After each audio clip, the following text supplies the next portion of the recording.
গাছ থেকে না কয়েকটা কারি পাতা নিয়ে আসলাম। কারি পাতা আমার তো বড়মশাই কারি পাতার গাছ লাগিয়েছে। তো যাই হোক, গাছটা এখন অনেক বড় হয়ে গেছে। কয়েকটা কারি পাতা ভেঙে দাও। কারি পাতা কী করবো বলো তো?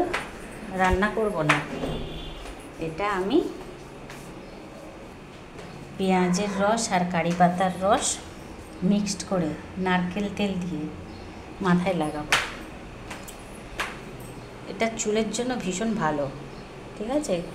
মানে চুলের ট্রিটমেন্টের জন্য এই ঘরোয়া জিনিসগুলো না ভীষণ উপকার, কারণ আমি নিজে উপকার পেয়েছি। এর আগে বলেছিলাম যে আমার একসময় মাথায় প্রচুর চুল ছিল, কিন্তু করোনা হয়ে সব ফাঁকা হয়ে গেছে। তো যাই হোক, আমি কোনো ওষুধপত্র খাইনি, ঘরোয়া ট্রিটমেন্ট যেগুলো হয় ওইগুলো দিয়ে মোটামুটি আমি অনেকটাই উপকার পেয়েছি। এর আগে দেখিয়েছিলাম যে ছুট পেঁয়াজ দিয়ে জবা পাতা রস দিয়ে মাথায় লাগালে সেটাও খুব ভালো হয়। আর আজকে আনলাম কারি পাতা। তো দেখি আজকে এটাকে লাগাবো, তাই এখন আনলাম। এবারে প্রস্তুত করে নিই, কারণ ছুট পেঁয়াজগুলো ছাড়াতে না ভীষণ বিরক্ত লাগে। এত ছোট ছোট পেঁয়াজ না, কি বলবো। কিন্তু কী বলতো, কষ্ট তো করতেই হবে, নাহলে তো হবে না।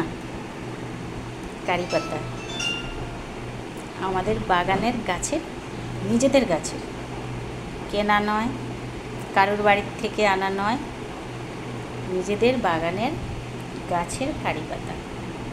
ঠিক আছে, রান্নাও করি।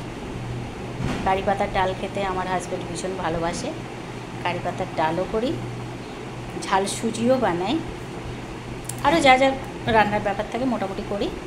আজকে নিয়ে আসলাম নিজের ট্রিটমেন্টের জন্য।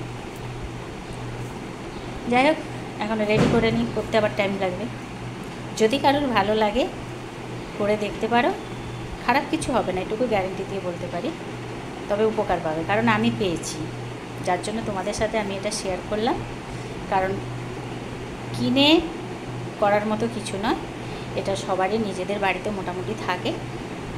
তো করে দেখতে পারো, ঠিক আছে? করে দেখতে পারো, ভীষণ উপকার আছে। ঠিক আছে, আমি এখন করে নিই। হ্যাঁ, আর বেশি বলবো না। Bye bye.